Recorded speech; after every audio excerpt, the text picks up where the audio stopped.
Bonjour, je suis le pasteur Jérémy Poulet à l'église de Providence et je suis très heureux de t'accueillir pour visionner ce message. J'espère qu'il sera pour toi une source de bénédiction et d'encouragement et si c'est le cas, n'hésite pas à mettre un petit commentaire et à le partager aux amis autour de toi. Je souhaite un bon visionnage, sois béni et à bientôt. Bonjour à tous, c'est une vraie joie d'être là ce matin, d'être avec vous. Comme disait Christophe, quand on avait prévu de venir, on était venu il y a 2 ans aussi en vacances et en revenant ici, quand il m'a dit « tu vas apporter la parole », mais oui, c'est évident. J'étais pendant 4 ans sur cette église est toujours chère à mon cœur. Ça a été comme une terre promise pour moi pendant 4 années. Il y a beaucoup de visages que je retrouve et j'ai tellement de joie à vous retrouver. Il y a beaucoup de visages que je connais pas, mais je suis tellement heureux de voir plein de visages que je connais pas parce que ça montre que l'église continue d'avancer, continue de croître, continue de vivre la croissance que Dieu veut pour son Église. Amen. Et ce matin, devant ce message que je voulais vous apporter, je prie vraiment pour que une parole puisse être déposée sur votre cœur. Que Dieu puisse agir ce matin. Je ne sais pas quelles sont vos circonstances. Et j'aimerais introduire ce culte justement en vous posant cette question. Comment vivez-vous les circonstances de la vie ? Quel impact ont-elles sur votre vie ? Quel impact les circonstances que tu traverses ont sur ta vie ? Quand je parle de circonstances, on est d'accord que personnellement, on peut vivre différentes circonstances. Je peux traverser moi dans ma vie personnelle des circonstances bonnes, mauvaises, mais quand on voit également qu'on écoute les informations, qu'on voit tout ce qui nous environne, on se dit mais c'est quoi les circonstances pour demain ? Qu'est-ce qui nous attend demain dans notre pays ? Qu'est-ce qui nous attend demain pour nos églises ? Et on pourrait se poser plein de questions. Et j'aimerais te demander quel impact ont-elles sur ta vie ? Lorsqu'elles sont bonnes et qu'elles sont favorables, est-ce que tu tiens ferme, tu avances parce qu'elles sont bonnes et favorables ? Mais voilà que des fois, si elles sont mauvaises, les circonstances, si elles sont difficiles, est-ce que d'un coup, tu commences à flancher ? À t'arrêter dans ta marche avec Jésus-Christ, voire peut-être à te mettre non plus en mode vie, mais en mode survie spirituellement. Quel impact ont les circonstances ? Et ce matin, le titre que je voulais déposer sur votre cœur, c'est justement ce titre, « Quelles que soient les circonstances, Église, tiens ferme ». Continue d'avancer et continue de vivre la vie que Christ a pour toi. Amen. Ce message, il est pour ta vie personnelle, mais je voudrais également l'adresser à l'Église dans son ensemble. Je ne sais pas ce que sera demain, mais quelles que soient les circonstances, soyons une Église qui tient ferme dans la foi. Une Église qui continue d'avancer et jamais qui va se mettre à stagner.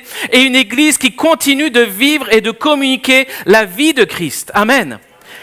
Et pour cela, j'aimerais déposer cette phrase clé sur votre cœur, que normalement on peut afficher. Cette phrase clé, c'est « Je ne dois pas vivre ma vie comme si elle dépendait des circonstances, mais je dois la vivre en sachant qu'elle est dans les mains de celui qui dirige et qui contrôle les circonstances. » Est-ce que vous êtes OK avec ça ? Je répète, c'est important. Parce que quand tu saisis ça, tu appréhendes les choses d'une autre manière.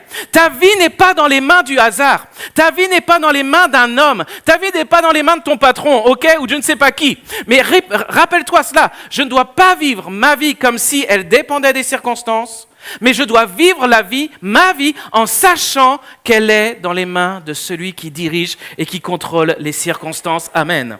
Alors ce matin, ce qu'on va essayer de faire, c'est qu'on va essayer de voir comment justement tenir ferme, comment avancer et comment vivre malgré les circonstances. Premièrement, tenir ferme. Et pour ce premier point, tenir ferme, j'aimerais prendre l'exemple de 3 hommes dans la Bible qui sont Shadrach, Meshach, Abednego. Ces 3 hommes, on les retrouve dans le livre de Daniel, chapitre 3. L'histoire de ces 3 hommes, elle est liée à celle de Daniel. Ok. Ils ont été arrachés de leur pays. Ils ont été déportés à Babylone. Et voilà que, alors qu'ils sont à Babylone, on essaye vraiment de les étouffer, de faire disparaître le fait qu'ils sont du peuple élu, du peuple de Dieu, et qu'on veut leur imposer comme une nouvelle culture, même en changeant leur prénom. Alors que tous leurs prénoms, il y avait la notion de Dieu. Par exemple, Daniel, c'était Dieu est mon juge. Et à chacun de ces hommes, on a transformé leur prénom pour leur imposer des divinités babyloniennes. Et voilà qu'un jour, le roi Nebuchadnezzar, dans sa mégalomanie, il fait une statue immense en or et il va dire maintenant tout le monde va adorer cette statue. Ok ? Et si quelqu'un ne l'adore pas, tu pars dans une fournaise ardente. Ok ? Là, tu n'as pas beaucoup de choix. Hein ? Là, la pression, elle est forte. Elle est vraiment forte. Est-ce qu'on ne vit pas des fois dans un monde qui nous met une pression tellement forte pour nous obliger à faire comme tout le monde ? Et là, en fait, Nebuchadnezzar veut obliger ces hommes et toutes ces nations-là à faire comme lui, il veut qu'ils fassent. Et quand on lit un petit peu plus loin, on apprend que Shadrach, Meshach, Abednego refusent. Ils refusent et le résultat, c'est qu'ils sont confrontés à un homme en colère, à un homme furieux, à un homme irrité. C'est dur de tenir ferme devant la colère des gens. C'est dur de tenir ferme devant cette irritation, devant cette fureur qui est là. Alors on va voir ce matin comment et pourquoi ils tiennent ferme. Vous êtes avec moi? Ok, on lit dans Daniel chapitre 3, versets 16 à 18. Il est dit ceci, Shadrach, Meshach, Abednego répliquèrent au roi Nebuchadnezzar, nous n'avons pas besoin de te répondre là-dessus. Voici notre Dieu que nous servons peut nous délivrer de la fournaise ardente, et il nous délivrera au roi. Sinon, sache au roi que nous ne servirons pas les dieux, que nous n'adorerons pas la statue d'or que tu as élevée. Amen, nous n'adorerons pas ta statue. Qu'est-ce qu'on voit dans ce texte? Premièrement, pourquoi ils tiennent ferme? La Bible nous dit dans le chapitre 1 que Daniel est un homme qui avait résolu de ne pas se souiller avec les mets du roi. Et Shadrach, Meshach et Abednego étaient dans cette même dynamique. En fait, c'est des hommes, dans leur cœur, il y avait quelque chose d'inscrit. Il y avait Dieu à la première place qui était inscrit. Dieu, tu n'adoreras pas d'autres dieux que moi. Tu ne bâtiras pas d'autres idoles, d'autres statues devant ma face. Et je crois que ces trois hommes, dans leur cœur, il y avait quelque chose d'inscrit. Il y avait la loi de Moïse qui était inscrite, mais surtout, il y avait le fait que Dieu avait la première place. Ils ne veulent pas trahir Dieu en adorant cette statue. Et comprenez une chose ce matin, qu'est-ce qui va m'aider à tenir ferme? C'est la place que Dieu a dans mon cœur. Selon la place qu'il a dans ton cœur, tu tiendras ferme ou pas. S'il a cette première place véritablement dans ton cœur, quelles que soient les circonstances, tu vas tenir ferme. Maintenant, si Dieu a, on verra ça après, mais si Dieu, pardonnez-moi, mais si Dieu c'est simplement la roue de secours dans ta vie, dès qu'il va y avoir une situation, une circonstance compliquée, tu risques de flancher. Parce que Dieu, il n'est pas et il ne veut pas être la roue de secours de ta vie. Il vient à ton secours. Amen. Il vient à ton secours. Mais il ne veut pas être simplement la roue de secours de ta vie. Il veut la première place. Parce qu'il a des plans, des projets pour ta vie. Et que la Bible déclare que si je cherche premièrement son royaume, sa justice, toutes choses vont m'être données en plus. Si je m'occupe de lui, il va s'occuper de moi. Mais si tu continues de t'occuper que de toi, à un moment, il va te dire, ok, débrouille-toi. Mais comprends une chose ce matin, il ne veut pas simplement être la roue de secours. Et j'aimerais te demander, pour savoir s'il a la première place ou quelle place il a, déjà c'est bien de se poser la question, quelle place a-t-il dans mon agenda? Quelle place a-t-il dans ton agenda? Est-ce que Dieu a la place uniquement quand j'ai le temps de lui en donner? Ou est-ce que tu prends le temps de lui donner la place? Je répète, est-ce que Dieu a de la place uniquement quand tu en as le temps? Ou est-ce que tu prends le temps de lui donner la place? Ça, je laisse ça sur votre cœur et vous réfléchissez avec ça, vous vous poserez la question pendant vos vacances. Donc, premièrement, ils tiennent ferme parce que Dieu a la première place. Deuxièmement, ils tiennent ferme parce qu'ils ont confiance. Ils vont dire, notre Dieu peut nous délivrer et notre Dieu va nous délivrer. Ils ont confiance. Mais d'où vient la confiance qu'ils ont? La confiance vient de la connaissance que tu as de Dieu. Ok, le fait d'avoir confiance, c'est parce que tu le connais. Et ta confiance, plus tu vas connaître Dieu, plus ta confiance va grandir. Et plus tu le connais, plus tu lui fais confiance, et plus tu lui fais confiance, plus ça va t'aider à tenir ferme, quelles que soient les circonstances. Ok, ma confiance et ma connaissance, c'est ce qui va m'aider à tenir ferme. Dans Osée chapitre 4, verset 6, écoutez bien cette parole, elle est vraiment, elle m'interpelle. Il est dit ceci, mon peuple meurt parce qu'il ne me connaît pas. C'est fort quand même comme parole. Aujourd'hui, malheureusement, beaucoup de chrétiens sont balayés par manque de connaissances. Voilà que malheureusement, tu as chuté. Et voilà que tu as fait une faute. Et toi qui voulais courir, toi qui voulais marcher avec le Seigneur, d'un coup, tu as chuté. Et le diable vient te dire, mais regarde ce que tu as fait. Tu oses prendre la Sainte Seine? Mais regarde dans quelle situation tu t'es mis. Comment tu oses revenir devant Dieu? Et par manque de connaissance, tu oublies cette parole qui dit qu'il est fidèle et juste pour nous pardonner nos péchés si nous revenons à lui.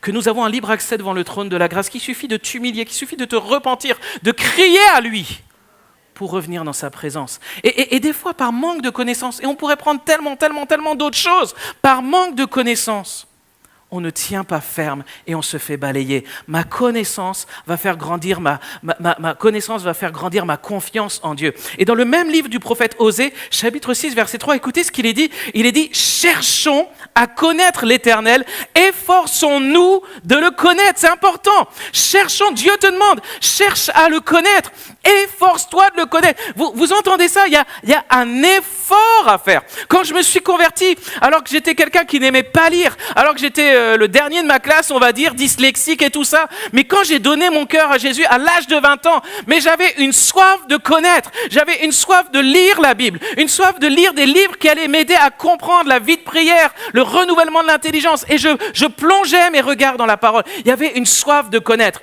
Et je me souviens, après un voyage au Maroc, où j'avais rencontré un missionnaire, j'étais tout jeune converti, et là, en partageant avec lui, c'est lui qui m'avait dit, mais Johan, vu ce qui brûle dans ton cœur, je te conseille, fais une école biblique. On n'est pas tous appelés forcément à faire une école biblique, mais dans les églises, on met des formations en marche, il y a des écoles aussi par correspondance, il y a plein de choses qui sont faites pour t'aider à connaître et t'efforcer à connaître sa parole, ce qui va faire grandir ta confiance et qui va t'aider. Et la suite du texte dit, cherchons à connaître l'Éternel, efforçons-nous de le connaître. Sa venue, d'autres versions disent, son intervention est aussi certaine que l'aurore. Quand tu prends ce temps de le connaître véritablement, tu sais qu'il va intervenir. Amen. Et c'est la conviction qu'il y avait dans le cœur de Shadrach, Meshach, Abednego. Nous savons qu'il peut et qu'il veut intervenir. Amen. Donc cette connaissance, cette confiance vont t'aider à tenir ferme. Ok. Troisièmement, autre chose très intéressante, au verset 18, on pourrait dire c'est assez contradictoire, parce qu'alors qu'ils viennent de dire « Notre Dieu peut et notre Dieu va nous délivrer », juste après ils disent « Mais sache au roi que s'il ne nous délivre pas, on n'adorera pas cette statue. » Eh les gars, vous êtes, il y a un peu contradictoire, il va ou il va pas te délivrer? Vous avez la foi ou vous n'avez pas la foi? Non, ils acceptent le fait que Dieu est souverain dans leur vie. Amen. Ils acceptent que Dieu est capable et que dans son cœur, dans leur cœur, ils croient que Dieu véritablement peut les délivrer.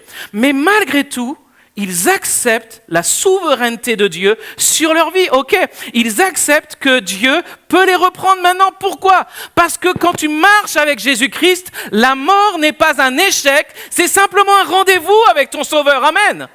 Trop de chrétiens voient la mort comme un échec. Oui, bien sûr qu'il y a la souffrance du deuil. Bien sûr qu'il y a toujours la peine pour ceux qui restent. Mais lorsque ta foi, que ta vie est en Jésus-Christ, la mort n'est pas un échec, mais c'est simplement un rendez-vous. On est passé par des temps de deuil sur l'église à Tours Métropole au mois de juin. Et je me souviens d'une sœur qui est décédée, une sœur qui était investie dans l'accueil, dans les groupes de maison, dans plein de choses. Et notre cœur a été déchiré, elle est partie violemment, comme ça, par la maladie. Et on n'a pas compris, et son vœu était de se faire enterrer dans son pays au Congo. Mais du coup, on ne pouvait pas rester sans rien faire. Et je me souviens qu'on a décidé de faire une veillée pour cette sœur, de prendre du temps. Et j'ai demandé à tous ceux avec qui elle avait travaillé dans l'église de donner des témoignages de ce qui les avait marqués dans sa vie. Et je me rappelle encore, elle tenait un groupe de maison avec beaucoup d'étudiants dans son groupe. Et je me souviens de voir 3 de ces étudiants qui étaient là devant nous et qui nous disent « Elle a combattu le bon combat ». Et alors que c'était un moment de deuil, il y avait quelque chose de tellement fort qui émanait de ce moment-là, parce que la mort des enfants de Christ n'est pas un échec, ok? Et Shadrach, Meshach, Abednego savent très bien que oui, il veut et il peut nous délivrer, mais s'il ne le fait pas, de toute façon, on ne va pas fléchir les genoux. Et vous savez, cette parole, personnellement, moi je la vois même comme une proclamation d'amour, une déclaration d'amour. En fait, ce que je vois, c'est que Dieu n'a pas la première place seulement parce qu'il peut les délivrer. Dieu n'a pas la première place seulement parce qu'il peut intervenir dans leur vie, mais Dieu a la première place parce qu'ils aiment leur Dieu. Et que quelles que soient les circonstances, nous tiendrons ferme dans notre engagement, dans notre foi et dans notre proclamation que Dieu est Dieu et que nous n'allons pas adorer un autre Dieu. Amen. Alors maintenant, la suite, qu'est-ce qui se passe? Est-ce que vu le cœur de ces hommes, est-ce que Dieu a changé les circonstances? Des fois, Dieu change les circonstances, parce qu'il en est le maître. Est-ce que Dieu a changé le cœur de Nebuchadnezzar? Quand vous regardez la suite, eh bien, vous vous rendez compte que, eh bien, il va être encore plus furieux de leur réponse. Il va être encore plus en colère. Vous savez, notre amour pour Dieu et le fait de tenir ferme, ça dérange les gens autour de nous. Ça peut déranger. Ne sois pas étonné de cela. Ça va déranger. Et le résultat, c'est qu'ils sont jetés dans la fournaise et que le roi était tellement en colère qu'il a même fait chauffer encore 7 fois plus la fournaise pour les jeter dedans.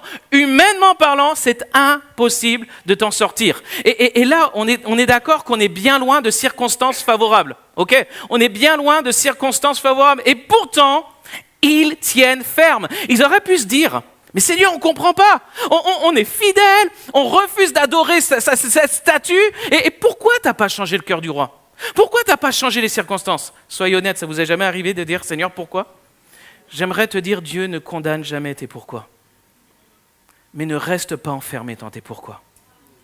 Il y a un psaume qui m'étonne toujours, c'est le psaume 13 où tu vois David qui va dire jusqu'à quand, jusqu'à quand, jusqu'à quand, jusqu'à quand. Mais à la fin, il va dire, mais mon âme louera l'Éternel. Amen. Mais tu regardes au début, tu te dis, le gars, il est jusqu'à quand, jusqu'à quand. Mais il ne s'est pas enfermé dans ce jusqu'à quand. J'aimerais te dire ce matin, Dieu ne condamne pas tes pourquoi, tes jusqu'à quand, mais ne reste pas enfermé dedans. Pourquoi? Parce que toi, peut-être que tu vois que jusque-là, mais Dieu voit bien au-delà. Et dans les circonstances que toi, tu ne saisis pas, que tu ne comprends pas, toi, tu vois jusqu'au bout de ton nez, mais Dieu voit quelque chose de bien plus loin. Et j'aimerais te dire que Dieu, dans cette circonstance que traverse Shadrach, Meshach, Abednego, il voit quelque chose qui va être bien plus impactant au travers de la fournaise ardente. Il voit quelque chose de bien plus grand qu'il va y avoir au travers de cette fournaise ardente. Ok, rappelle-toi, Dieu est au contrôle. Ok, ta vie ne dépend pas des circonstances, ta vie est dans les mains de celui qui les contrôle. Ok, ils vont tenir ferme avant et ils vont tenir ferme pendant. Et écoutez une promesse que Dieu nous a faite pour montrer comment tenir ferme pendant. Dans Ésaïe 43, verset 2.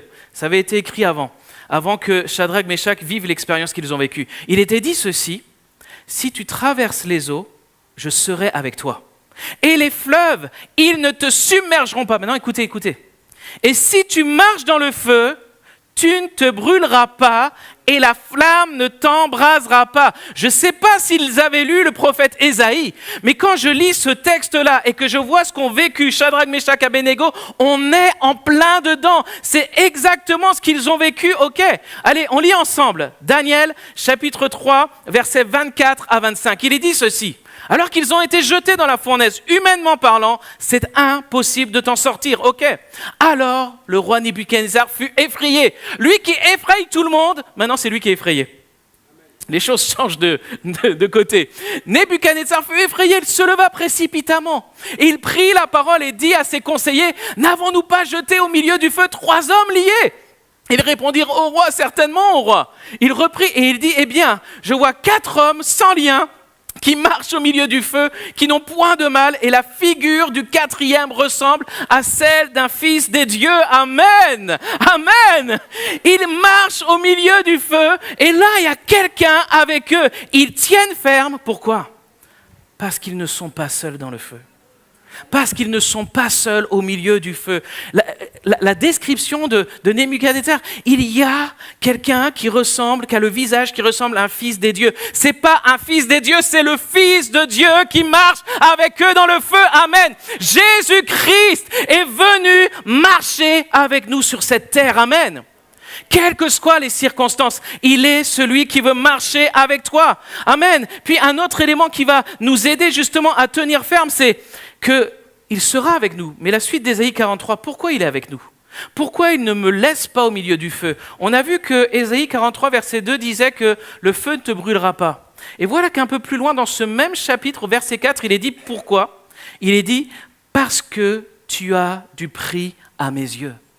Parce que tu comptes beaucoup pour moi et je t'aime. Tu entends ça?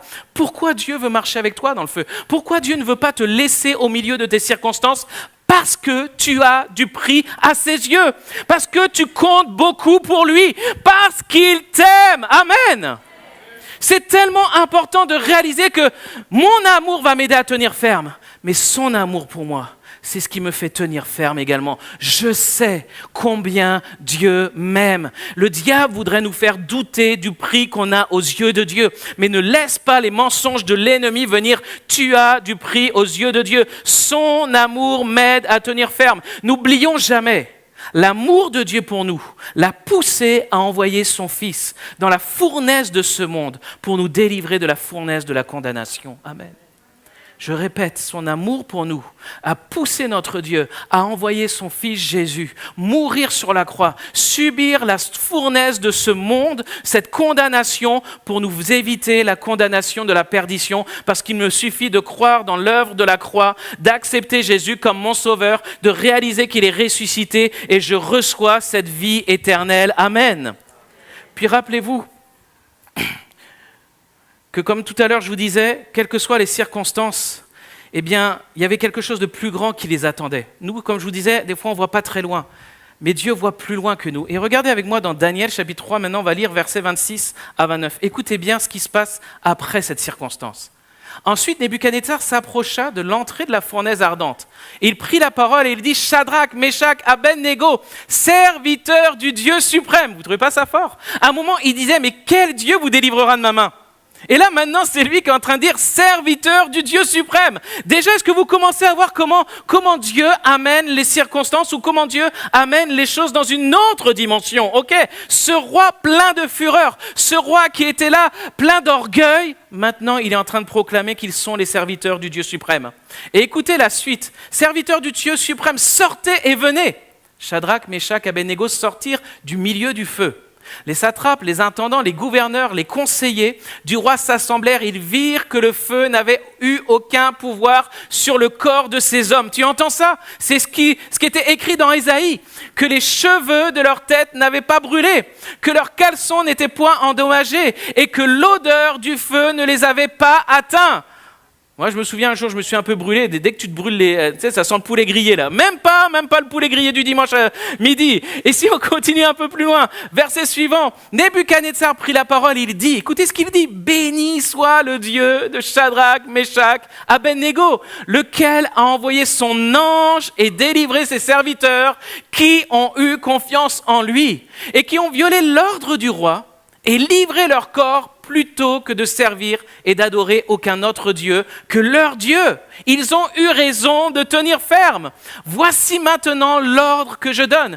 Tout homme, à quelque peuple, nation ou langue qu'il appartienne, qui parlera mal du Dieu de Shadrach, Meshach, Abednego, sera mis en pièces et sa maison sera réduite en un tas d'immondices, parce qu'il n'y a aucun autre Dieu qui puisse délivrer comme lui. Amen.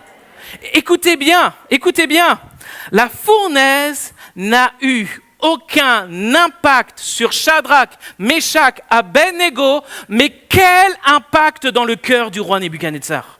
Vous entendez ça? Elle n'a eu aucun impact négatif sur la vie de ces hommes qui ont tenu ferme, mais quel impact positif sur le cœur de ce roi qui va proclamer, confesser qu'il n'y a pas d'autre Dieu comme le Dieu de Shadrach, Meshach, Abednego. J'aimerais te dire, je ne sais pas comment tu vois tes circonstances, mais que Dieu t'aide à voir plus loin et à voir ce qu'il est capable de faire dans le cœur de ceux qui sont autour de toi. Parce qu'il est capable de bouleverser des vies autour de toi, même quand tu traverses des circonstances défavorables. Amen. Alors tiens ferme et avance. C'est mon deuxième point. Avance. Soyons honnêtes. Quand nous traversons des fois certaines circonstances, on pourrait tenter de s'arrêter. On pourrait se retrouver complètement à l'arrêt. Et j'aimerais pour cela vous prendre l'exemple d'Élie. La Bible nous dit qu'Élie était un homme de la même nature que nous dans Jacques. Et je pense que ce n'est pas pour rien que c'est précisé cela. Et dans ce texte d'Élie, on voit qu'Élie, c'est un homme qui va vivre des choses exceptionnelles. Au début du ministère d'Élie, vous regardez son histoire dans le livre des rois, tout lui réussit. Alors que tout Israël passe par des temps de famine, tout Israël passe par des temps de sécheresse, que ce que Dieu fait avec Élie, Dieu envoie Élie au bord d'une petite rivière avec Corbeau Deliveroo qui viennent tous les matins sur leur petit vélo avec leur petit sac à dos pour envoyer du pain et de la viande à Élie. Alors que tout le monde est en crise, lui, il est tranquille. La providence de Dieu. T'imagines, église, tous les matins, tu as les corbeaux qui viennent te donner ce qu'il te faut. Et là, il vit cela. Puis ensuite, quand la rivière s'arrête de couler, il va chez une veuve et chez cette veuve, il va vivre ce miracle de voir l'huile qui ne diminue pas et de voir la farine qui diminue jamais, toujours. Alors qu'on est toujours dans ce contexte de crise, lui ne connaît aucune crise. Puis ensuite, qu'est-ce qu'il va vivre? Il va vivre la résurrection de l'enfant de cette veuve qui était mort. Ensuite, il va faire ce pari, vous savez, avec tous ces faux prophètes, disant le Dieu qui enverra le feu du ciel, c'est lui qui est le vrai Dieu. Et quand Élie prie, tu as le feu qui descend du ciel et tout le peuple qui dit, c'est l'Éternel qui est Dieu. Puis voilà que, encore plus fort, ça faisait 3 ans et demi qu'il ne pleuvait pas, que c'était la sécheresse. Et voilà que Dieu va dire à Élie, maintenant tu pries pour que la pluie vienne. J'aimerais vous dire, Église, priez et demandez au Saint-Esprit, c'est quoi les prières qu'on doit faire monter pour notre ville? C'est quoi les prières qu'on doit faire monter pour les habitants de cette région? Dieu a dit à Élie, c'est quoi la prière? Tu pries pour que la pluie vienne. Que la pluie vienne, c'est que la bénédiction tombe. Alors que c'est le roi Akab, alors que c'est la reine Jézabel, qui sont complètement opposés à Dieu. Mais j'aimerais te dire, même si notre nation est bien souvent opposée à Dieu, Dieu nous demande d'être des sources de bénédiction pour cette nation. Dieu te demande d'être une source de bénédiction pour cette région où il t'a placé. Amen. Ne regarde pas comment ils sont, simplement écoute ce que Dieu te dit de faire. Et alors qu'Élie va prier pour que la pluie tombe, la pluie va tomber. Mais il y en a combien qui veulent un ministère comme Élie? Il y en a combien? Vous avez vu? Mais on a envie de dire, mais Seigneur, j'ai envie d'avoir ce ministère-là moi aussi. Et puis voilà que d'un coup, alors que tout lui réussissait, d'un coup, Élie va prendre une rafale en pleine face, qui porte le nom de Jézabel. Alors que tout lui réussissait, d'un coup, il va perdre pied devant Jézabel, qui va lui dire « je vais te faire mourir ». Et tu retrouves Élie complètement décontenancé. Il traverse des circonstances et il se retrouve complètement écrasé par les circonstances qui lui arrivent en pleine face. Et on le retrouve mais complètement perdu. Alors qu'il a vécu toutes ces choses miraculeuses, voilà que simplement une parole a recouvert son ciel bleu. Et vous savez, des fois, il suffit d'une parole. Il suffit d'une nouvelle, il suffit d'une circonstance pour changer ton atmosphère. Et pour t'amener, alors que tu vivais la providence de Dieu, alors que tu vivais des choses fortes avec Dieu, d'un coup, il suffit d'une chose et tu as comme tout qui s'écroule. Et voilà que Élie perd pied. Élie s'arrête, un homme de la même nature que nous. Et il se laisse dominer par les nuages qu'il traverse. Mais il doit apprendre une chose, il doit apprendre que Dieu reste au contrôle, quelles que soient les circonstances, même lorsqu'il traverse des circonstances difficiles en direct. Jusqu'à maintenant, il n'avait traversé aucune circonstance difficile, mais il doit apprendre que même au-delà des circonstances favorables, Dieu reste présent. Dieu reste à l'œuvre. Et j'aime tellement la suite de ce texte. Quand vous regardez l'état d'Élie, tu te dis, pardonnez-moi, mais il passe véritablement, c'est comme un burn-out, ou c'est comme une dépression qu'il traverse. Il va s'isoler, il demande à son serviteur de le laisser, il part au milieu du désert, c'est pas le meilleur endroit pour remonter le moral, et là, il va s'asseoir contre un arbre, en train de se dévaloriser, je vaux pas mieux que mes pères, reprends-moi Seigneur. Il est dans un état, mais la suite nous dit, c'est dans ce récit, qu'on apprend qu'un ange va venir auprès d'Élie, qu'un ange va faire cuire du pain sur des pierres chaudes, que l'ange va lui donner des cruches d'eau. Rappelez-vous où il est. Il est au milieu du désert. Écoute bien, Dieu sait parfaitement de quoi tu as besoin là où tu es. Ok ? L'ange n'est pas venu pour bousculer Élie. Oh, tu vas te bouger là ? Tu fais quoi ? L'ange vient répondre aux besoins d'Élie au moment présent où il se trouve. J'aimerais te dire, Dieu est capable de répondre parfaitement à ton besoin là où tu te trouves, même au milieu du désert. Et puis voilà qu'Élie va se rendormir. Et ce qui est magnifique, c'est que la deuxième fois, on nous dit, c'est qui l'ange qui est venu ? On nous dit que c'est l'ange de l'Éternel. Quand la Bible te parle de l'ange de l'Éternel, c'est Jésus-Christ lui-même qui se manifeste. C'est ce qu'on appelle une théophanie. C'est Dieu qui se révèle aux hommes. Parce que regardez dans la Bible, à chaque fois que l'ange de l'Éternel apparaît, Abraham, Jacob, Josué ou d'autres encore tombent à genoux pour l'adorer et il reçoit l'adoration. Et là, il est dit que c'est l'ange de l'Éternel qui va venir toucher Élie, qui va venir nourrir Élie, qui va venir prendre soin d'Élie. Écoute bien, c'est plus les corbeaux qui prennent soin d'Élie, c'est plus chez une veuve qu'il reçoit les soins dont il a besoin, mais c'est Jésus lui-même qui prend soin de lui. J'aimerais te dire, Dieu a envoyé Jésus ici-bas pour prendre soin de nous. Amen. Jésus est venu sur terre pour prendre soin de toi, pour venir à tes côtés, ok ? En fait, certaines situations défavorables que nous traversons des fois vont nous amener à découvrir une nouvelle facette de qui est Jésus. Vont nous amener peut-être dans une nouvelle intimité avec Jésus. Parce qu'on va être dans une autre disposition et qu'il va savoir parfaitement comment toucher notre cœur. Est-ce que tu as besoin de reprendre la marche? Est-ce que les circonstances que tu traverses t'ont amené à t'arrêter? Et est-ce que ce matin, tu as besoin que Jésus vienne te toucher qui vienne se révéler et qui vienne prendre à nouveau toute la place et prendre soin de toi. En tout cas, la leçon pour Élie, c'est que dans les circonstances défavorables, Dieu nous cherche. Dieu veut se révéler et Dieu veut se manifester. Et la suite de l'histoire d'Élie, on apprend que Dieu va se révéler à Élie au travers d'un murmure doux et léger. Amen. Élie avait vécu plein de choses déjà avec Dieu. Le feu qui descend du ciel, la pluie, la provision. Mais aujourd'hui, il avait besoin de vivre une autre intimité avec Dieu. Est-ce que tu as besoin de vivre une autre expérience, une nouvelle intimité, quelque chose qui va t'amener dans une autre dimension auprès de ton Dieu? Alors ne vois pas les circonstances comme quelque chose qui va avoir le dernier mot, mais vois ces circonstances comme quelque chose qui va t'amener dans une nouvelle dimension et qui va t'amener à avancer d'une nouvelle manière avec ton Dieu. Amen. Il veut t'aider à marcher parce qu'il veut que tu puisses avancer et que tu puisses vivre les plans qu'il a pour toi. Amen. Alors je prends mon dernier point. Tiens ferme, avance et ne laisse pas quoi que ce soit t'arrêter. Et enfin, j'aimerais te dire vis. Vis la vie que Christ a pour toi. Si je reviens sur Élie, en effet, on voit qu'Élie avait comme perdu goût à la vie. Je vous ai dit tout à l'heure qu'il va même demander à Dieu, reprends-moi, ok ?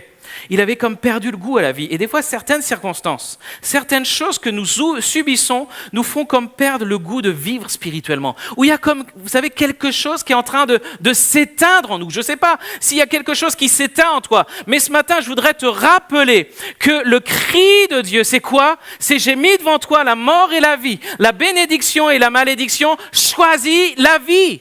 Ça, c'est le cri de Dieu pour chacun d'entre nous. Et Jésus va dire ceci dans Jean chapitre 10. Il va dire, le voleur, qui est une image du diable, ne vient que pour dérober, égorger, détruire. Mais moi, je suis venu afin que mes brebis aient la vie et qu'elle l'ait en abondance. Amen. Réalise que Dieu te dit ce matin, tiens ferme, avance et vis.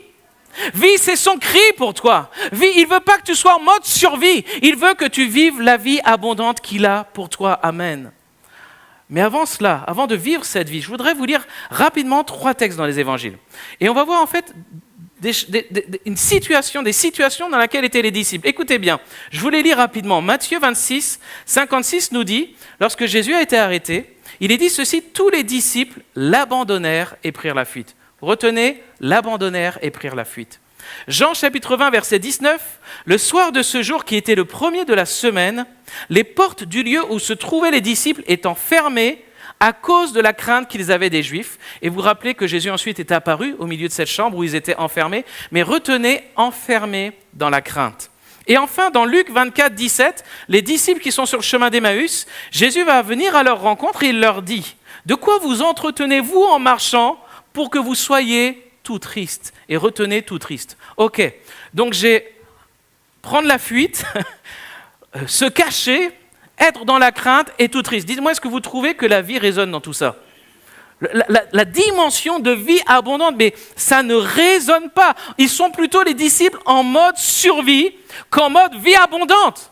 Mais pourtant, avec tout ce qu'ils ont vécu, avec tout ce qu'ils ont partagé avec Jésus, tout ce qu'ils ont vécu d'extraordinaire, de miraculeux, de prodigieux, on pourrait se dire, mais comment ça se fait qu'ils sont dans ce mode survie alors que Jésus a dit les choses noires sur blanc, je vais mourir mais je vais ressusciter, il leur avait dit.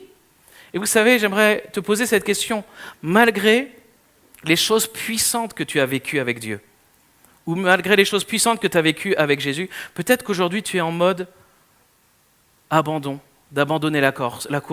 Peut-être que tu es en mode crainte. C'est quoi mon avenir ? Peut-être que tu es en mode tristesse. Vous comprenez ? Dans quel mode tu es en ce moment ? Dans quel mode tu es ? Ma question, elle est là. Qu'est-ce qui va me faire passer du mode survie au mode vie abondante ? Qu'est-ce qui va me faire passer du mode survie ? Parce que le mode survie, c'est pas ce que Dieu a pour toi.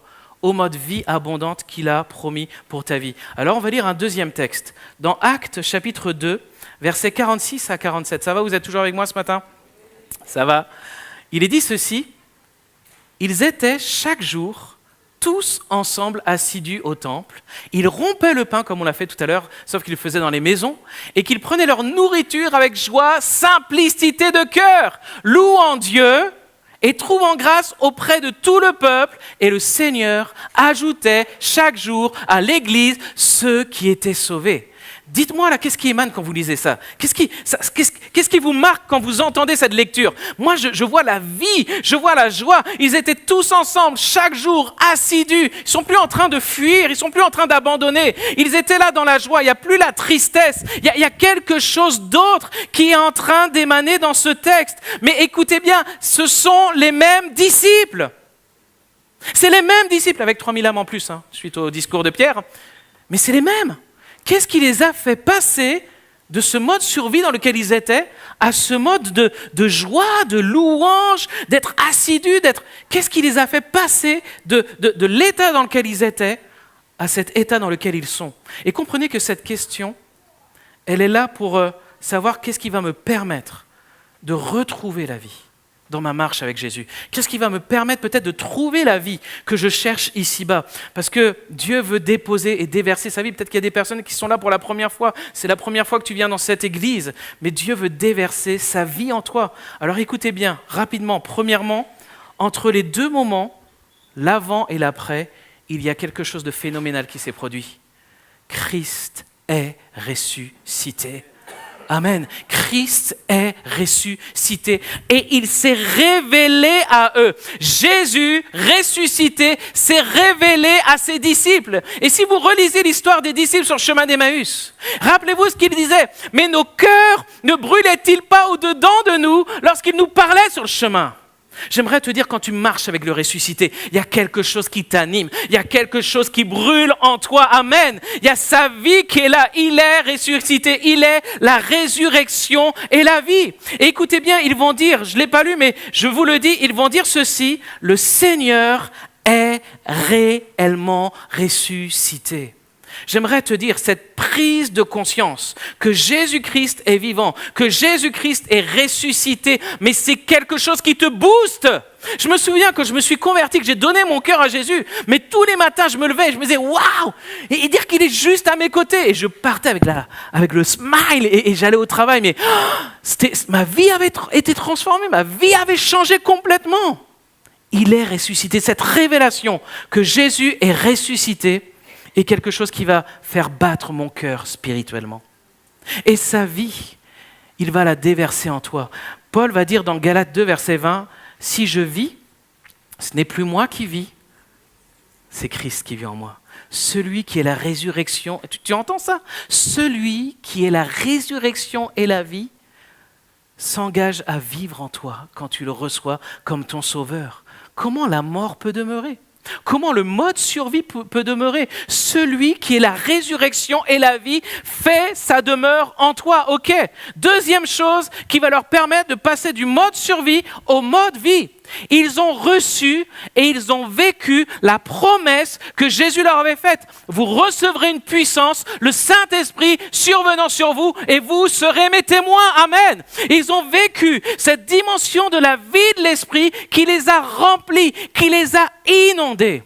Ézéchiel, chapitre 37, verset 14, déclare ceci. « Je mettrai mon esprit en vous et vous vivrez. » Je répète, Ézéchiel 37, verset 14, vous le soulignerez dans vos Bibles. « Je mettrai mon esprit en vous et vous... » Amen, amen. Mais est-ce que vous connaissez le contexte de ce chapitre 37? Est-ce que vous connaissez ce qui s'est passé dans Ézéchiel 37? Dieu va prendre Ézéchiel et Dieu va transporter Ézéchiel au milieu de la mort, au milieu d'une vallée d'ossements desséchés. Dieu le place au milieu de cette vallée. Et il va dire à Ézéchiel, est-ce que tu crois que ces ossements peuvent reprendre vie? Et c'est vrai que des fois, on est dans de telles circonstances qu'on a l'impression qu'on ne va jamais sortir de là, qu'on ne va jamais reprendre vie. Mais Dieu avait un plan. Et Dieu va dire à Ézéchiel, maintenant prophétise sur ces ossements. Prophétise et demande à l'Esprit de venir dans ce lieu, de venir sur ces ossements. Ézéchiel va obéir, Ézéchiel va prophétiser. Et la Bible nous dit que tous ces ossements vont se rapprocher, que la chair va reprendre, que tout va reprendre vie, que ces ossements vont devenir une armée nombreuse qui était là. Et l'Esprit de Dieu va rentrer en eux et ils vont vivre. Amen. Il est la résurrection et la vie. Souvenons-nous que l'Esprit vivifie et que de la même manière, il peut te faire passer d'un mode comme cette mort dans laquelle était Ézéchiel à un mode vie parce qu'il est celui qui donne la vie. Écoutez Jean chapitre 7, versets 37 à 39. Écoutez bien, et j'invite l'équipe de louange à s'approcher. Il est dit ceci, c'est Jésus qui parle. Le dernier jour, le grand jour de la fête, Jésus se tenant debout, s'écria, « Si quelqu'un a soif, qu'il vienne à moi et qu'il boive. Celui qui croit en moi, des fleuves d'eau vive couleront de son sein, comme dit l'Écriture. » Il dit cela, écoutez bien, de l'Esprit que devaient recevoir ceux qui croiraient en lui, car l'Esprit n'était pas encore, parce que Jésus n'avait pas encore été glorifié. Il dit cela de ceux qui allaient croire, parce que tu crois, tu vas recevoir l'Esprit. Est-ce que tu as envie de le recevoir ce matin ? Ou est-ce que tu as envie d'être renouvelé dans cette dimension de l'Esprit ? Est-ce que tu as besoin d'être renouvelé ? Alors, je relis ce verset-là. Il dit cela de l'Esprit que devaient recevoir ceux qui croiraient en lui. Tu veux être renouvelé ce matin ? Tu veux passer du mode survie en mode vie ? Alors crois qu'il veut déverser son Esprit sur toi. Juste avant, Jésus a dit, si quelqu'un a soif, il faut que tu aies soif de Dieu. Il faut que tu aies soif d'être rempli. Il faut que tu aies soif. Je disais dernièrement à mon église, des fois quand on prie pour que les gens reçoivent le baptême dans le Saint-Esprit, des fois j'ai l'impression que j'ai encore plus soif que moi. Quand je prie pour eux, vous savez, moi je suis « Ah là là, Seigneur, vas-y !» Christophe, ça te parle ça, hein? Christophe, ça c'est quelque chose qui l'anime. Mais des fois quand on prie pour que les gens reçoivent le Saint-Esprit, des fois les gens sont comme ça. Et des fois j'ai l'impression qu'ils sont en mode passif, alors que mais sois en mode « J'ai soif !» C'est-à-dire que vous devriez être encore plus animés que nous. Vous avez vu comment Christophe il est animé des fois quand... Hein? Mais il faudrait que quand vous venez, Seigneur, je veux, visite-moi, commence à prier. Mais mets-toi en mode, en action. Des fois, on ne comprend pas pourquoi on passe à côté de certaines choses, mais est-ce qu'il y a cette soif en toi ? Cette soif véritablement d'être renouvelé, d'être visité, de recevoir cette onction de Dieu qui va t'animer, te ranimer pour passer du mode survie en mode vie. Crois, aie soif et demande simplement. Dans Luc chapitre 11, Jésus va dire « Demandez et vont-vous... » Non, « Demandez et l'on vous... » Cherchez et vous... Frappez... Ouais, je sais plus. Mais vous savez, juste après, il est dit quoi ? « Aussi méchant que vous êtes, si votre fils vous demande du pain, vous n'allez pas lui donner un scorpion, vous n'allez pas lui donner une pierre. À combien plus forte raison, votre Père qui est dans les cieux vous donnera le Saint-Esprit si vous le lui demandez. Crois, aie soif, demande, et tu vas être visité. Amen. Moi, ça s'est passé tout seul dans ma chambre. J'étais originaire d'une petite église baptiste où il n'y avait pas cette dimension de la vie de l'esprit. Et moi, je me souviens, je lisais un livre et je voyais une missionnaire qui vivait cette dimension-là. Je disais, mais j'ai trop envie de vivre ça, moi. Ça me donnait envie. Et je me souviens, un jour, je suis dans une réunion de jeunesse. Je demande à un pasteur, mais comment on fait ? C'était une église Assemblée de Dieu en Bretagne. Et je dis, mais comment on fait pour vivre cette dimension ? Et il me dit simplement, Johan, maintenant que tu as soif, bois. Ok, je suis rentré chez moi. Ok, maintenant que j'ai soif, je bois. Et 2-3 jours plus tard, je me mets en tête-à-tête avec le Seigneur. Je prends un temps de tête-à-tête. Et là, tout seul dans ma chambre, j'ai commencé à dire, Seigneur, j'ai soif, je veux boire, j'ai soif. Et là, tout seul dans ma chambre, j'ai été visité et rempli du Saint-Esprit. Ne te fais pas tout un film. Ne te complique pas l'idée. Dieu est un Dieu simple. C'est nous qui compliquons les choses. Paul va dire aux Corinthiens, je m'étonne que vous soyez détournés de la simplicité de l'Évangile. Crois, aie soif, demande. Et enfin, troisièmement, qu'est-ce qui va faire passer du mode survie au mode vie ? On a vu que dans les actes, il était dit ceci, ils étaient ensemble. J'aimerais vous dire, il y a une puissance de vie quand on est ensemble. Quand une église est en bonne santé et que Christ est au centre, que l'Esprit est là, il y a une puissance. Le psaume 133, qu'il est agréable, qu'il est doux pour des frères de demeurer ensemble. C'est là que Dieu envoie la bénédiction, c'est là que Dieu envoie la vie. J'aimerais vous dire, quand l'Église est rassemblée, il y a quelque chose qui est déversé dans ce lieu. Vous pourriez me dire, oui, ils étaient ensemble, mais avant aussi ils étaient ensemble. Mais ouais. Quand ils ont pris la fuite, ils étaient ensemble pour prendre la fuite. Quand ils étaient enfermés, ils étaient ensemble enfermés dans cette chambre. Quand ils étaient tout tristes sur le chemin, ils étaient ensemble. Oui. Mais ils étaient ensemble sans la révélation de Christ ressuscité. et ils étaient ensemble sans le Saint-Esprit au milieu d'eux. Il y a des lieux qui sont des lieux de tristesse parce qu'il n'y a pas cette révélation que Christ est ressuscité. Il y a des lieux qui sont des lieux comme de crainte parce qu'il n'y a pas cette onction du Saint-Esprit. Mais j'aimerais te dire qu'aujourd'hui, c'est au nom de Christ que l'Église est rassemblée. Jésus ressuscité est au milieu de ce lieu, est invoqué dans ce lieu. C'est lui qui est au centre de ces moments que nous vivons. Nous sommes là en son nom et son esprit veut être déversé et veut se déverser et ça change l'atmosphère. Avant, ils étaient ensemble pour se cacher. Maintenant, ils sont ensemble pour rayonner. Amen. Je répète, avant, ils étaient ensemble dans la crainte pour se cacher, dans la tristesse. Maintenant, ils sont ensemble pour rayonner. Seigneur, viens déverser ta grâce ce matin. Nous fixons nos regards sur Christ. Le Saint-Esprit est dans ce lieu et nous voulons être ensemble. Et quand nous sommes dans cette dimension-là, le lieu dans lequel nous sommes devient un lieu de vie et devient un lieu qui communique la vie. Parce que dans Actes, tout à l'heure qu'on a lu au verset 47, écoutez bien ce qu'il est dit.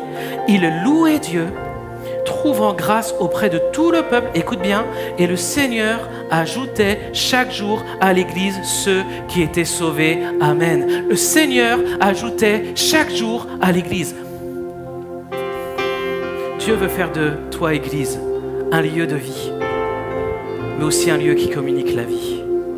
Mais pour cela, Dieu te dit, tiens ferme. Dieu te dit, continue d'avancer. Ne laisse rien te faire stagner. Ne laisse rien te mettre à l'arrêt.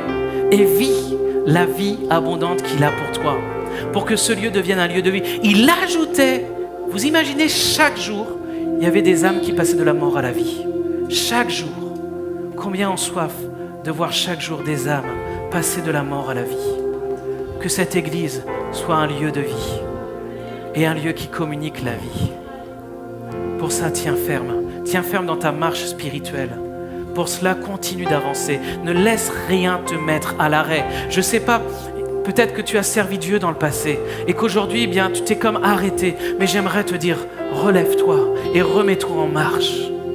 Peut-être que tu te souviens des expériences que tu as vécues, où tu dis, je me souviens de ces expériences avec Dieu et tu as besoin d'être renouvelé ce matin. Alors laisse le Saint-Esprit te renouveler. Et j'aimerais simplement conclure en te disant ceci. Tout à l'heure, quand on priait, quand on était en train de louer Dieu, je voyais l'Église en train de courir. Je voyais l'Église en train de courir à perdre le souffle. Mais il y avait comme un désir. Faut qu'on aille de l'avant. Et je voyais vraiment cette Église de Providence, cette Église courir avec cet élan et à perdre le souffle. Mais on y va. Et j'aimerais te dire, continue de courir, Église Providence. Continue de courir dans la carrière qui t'est ouverte. Garde les yeux fixés sur Jésus, mais continue de courir.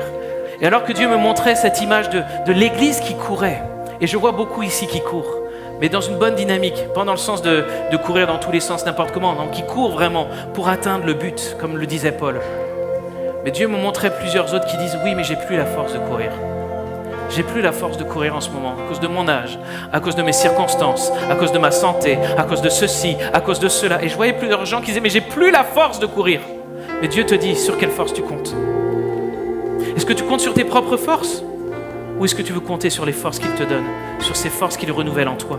Ce n'est ni par ma puissance, ni par ma force, c'est par son esprit. Et c'est par son esprit que tu vas courir, Église. C'est par son esprit que tu vas être renouvelé dans tes forces. C'est par son esprit et ensemble. Parce que je te dis, il y a un potentiel de vie, il y a une puissance de vie quand on est là, rassemblés. Simplement un petit témoignage. Dimanche dernier, on a une famille qui est arrivée à l'église. Première fois qu'ils venaient dans l'église. Elle, je crois qu'elle était prof de yoga, lui professeur aussi. Et en fait, ils sont partis pour se faire Pékin Express en famille, avec leurs 3 enfants.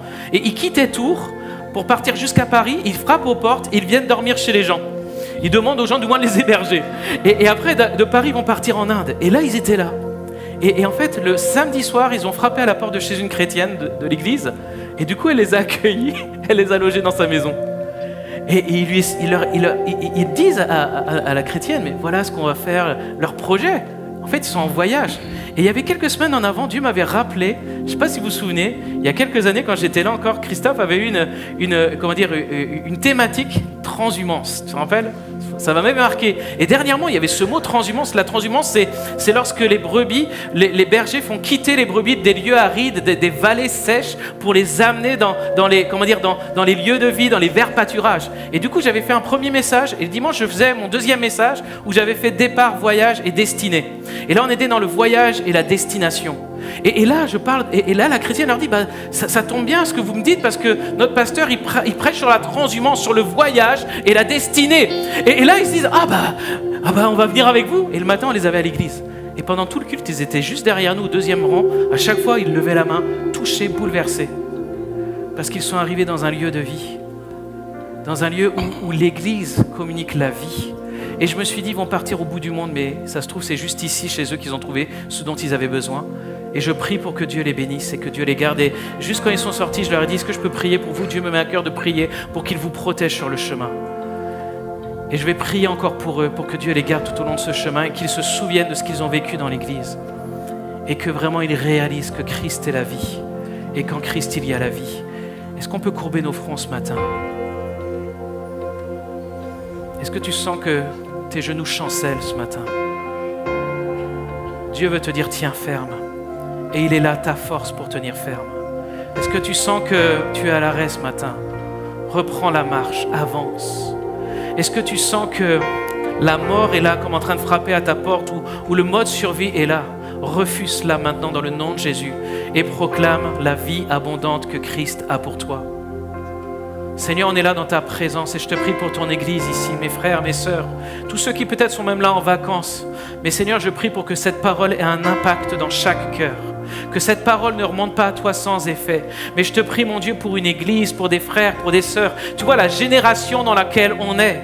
Une génération où il y a comme des Nebuchadnezzar qui seront là et qui voudraient comme nous imposer certaines visions. Tu vois, nous sommes dans une génération où des fois il y a comme une sécheresse ambiante, où il y a comme une atmosphère ambiante qui est là difficile. Mais Seigneur, tu nous dis de prier pour que la pluie vienne et que nous tenions ferme, Seigneur. Seigneur, tu connais les circonstances que les disciples ont vécues. Mais tu les as amenés, Seigneur, à vivre la vie que tu avais pour eux. Je prie pour que l'Église Providence vive la vie que tu as pour elle, puisse continuer de courir dans la carrière que tu leur as ouverte. Ce matin, si tu as besoin de tenir ferme, si ces paroles ont un impact dans ton cœur, simplement à ta place, lève-toi pour dire, Seigneur, aujourd'hui, je veux tenir ferme, je veux continuer d'avancer et je veux vivre la vie que tu as pour moi. Si tu as soif de cela, simplement à ta place, lève-toi et commence à lui dire, Seigneur, c'est avec toi que j'avance. Seigneur, c'est ton esprit qui renouvelle mes forces. On est là dans sa présence et c'est lui qui fait son œuvre là, dans ce lieu. Laisse-le vraiment te visiter. Rappelle-toi, crois, aie soif et demande et il va agir dans ce lieu. Béni soit ton nom, soyez bénis, soyez bénis. Et on peut tous se lever ensemble. Amen. Et continuer de louer Dieu maintenant. Soyez bénis, Église. Merci, Jésus. Amen. Amen, amen. Merci Jésus, alléluia. On acclame Dieu. Alléluia. Les amis, on va terminer cette célébration ce matin par cette proclamation du nom de Jésus. On veut le prononcer sur...